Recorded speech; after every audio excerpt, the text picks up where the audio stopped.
అందరికీ నమస్కారం. మనిషిలో ఉండే ప్రత్యేకతను గమనించి బాధ్యతలను అప్పగించాలని మన పెద్దలు చెబుతూ ఉంటారు. అలాంటివి కథల ద్వారా జీవితానికి ఒక దిశానిర్దేశం చేయాలనే సంకల్పంతో డాక్టర్ గీతా చల్లా మానసిక నిపుణురాలు రాసిన ప్రేరణ 100 కథల పుస్తకం నుండి ఈరోజు మనం 31వ కథను చెప్పుకుందాం. కథ పేరు నలుగురు కొడుకులు పిడికెడు వడ్లు. ఇంకా మరి కథలోకి వెళ్ళిపోదామా?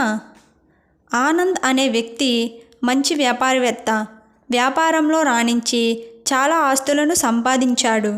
అతనికి ముసలితనం వస్తుందని తన బాధ్యతలను తన కొడుకులకు అప్పగించాలని అనుకున్నాడు. కానీ ఎవరికి ఏ బాధ్యత ఇవ్వాలో అతనికి అర్థం కాలేదు. అప్పుడు బాగా ఆలోచించి ఒక నిర్ణయానికి వచ్చాడు.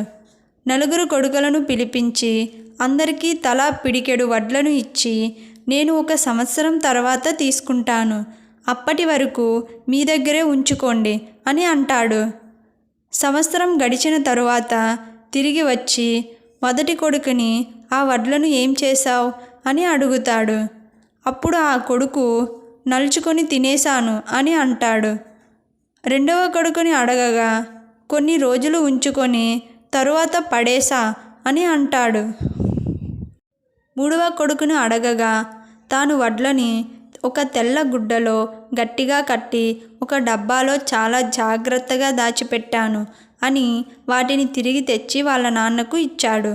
నాలుగవ కొడుకుని అడగగా తాను ఒక బస్తా తెచ్చి మీరిచ్చిన వడ్లను పొలంలో చల్లి పంట పండించాను, ఇదిగో ఈ బస్తా నిండా వచ్చాయి అని ఇచ్చాడు.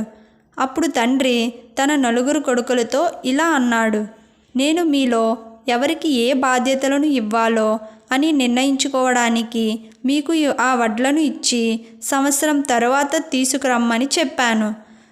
తన కొడుకులకు బాధ్యతలను ఇలా పంచాడు. మొదటి కొడుక్కి వంటగది బాధ్యతలను, రెండవ కొడుక్కి శుభ్రత బాధ్యతలను, మూడవ కొడుక్కి లెక్కల బాధ్యతలను, నాలుగవ కొడుక్కి వడ్లు పండించాడు కాబట్టి అన్ని బాధ్యతలను ఇచ్చాడు. కథలో సమయస్ఫూర్తిని తెలుసుకుందాం.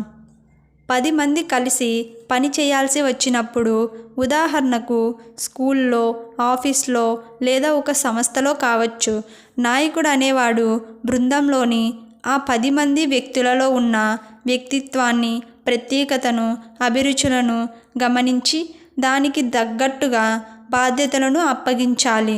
దీనివల్ల పనులు సమర్థవంతంగా పూర్తి చేయవచ్చు. ఇప్పుడు మనం ఒక యాక్టివిటీని చేద్దాం. మరి మీరు కూడా మంచి నాయకుడు కావాలనుకుంటే ఇప్పటి నుండి ఇతరుల అభిరుచులను గమనిస్తూ ముందుకు సాగండి.